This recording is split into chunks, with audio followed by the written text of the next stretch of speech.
తమిళనాడులో మరో 40 డేస్లో అసెంబ్లీ ఎన్నికలు రాబోతూ ఉన్నాయి. దీంతో అక్కడ రాజకీయ పరిణామాలు వేగంగా జరుగుతూ ఉన్నాయి.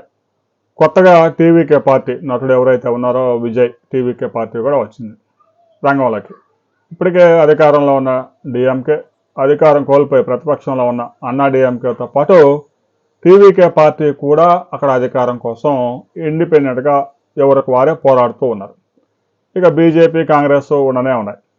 అయితే రాబోయే కొద్ది రోజులు జరగబోయే అసెంబ్లీ ఎన్నికల్లో బీజేపీ, టీవీకే పొత్తు పెట్టుకోబోతా ఉన్నాయి అనే సమాచారం జాతీయ మీడియాలో, తమిళనాడు మీడియాలో, సోషల్ మీడియాలో పెద్ద ఎత్తున ప్రచారం జరుగుతూ ఉంది.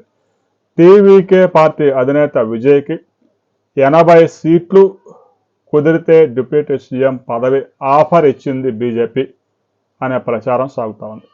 అయితే కేవలం ఒక టీవీకే, బీజేపీ మాత్రమే పొత్తు పట్టుకోవడం వల్ల ప్రయోజనం లేదు. అన్నా డిఎంకేతో కలిసి టీవీకే, బీజేపీ కనుక ఎన్నికలకు వెళ్తే మంచి ఫలితాలు సాధించే అవకాశం ఉంది అనే విషయాన్ని కేకే సర్వే రిపోర్ట్లో కూడా బయటకు వచ్చింది.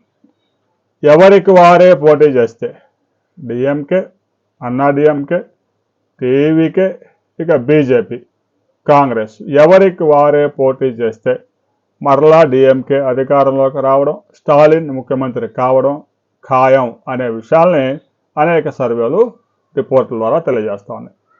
ఇక అన్నా డిఎంకే, టీవీకే, బీజేపీ కనుక పొత్తు పెట్టుకుంటే ఆ రాష్ట్రంలో అధికారాన్ని చేజెక్కించుకునే అవకాశం ఉంది.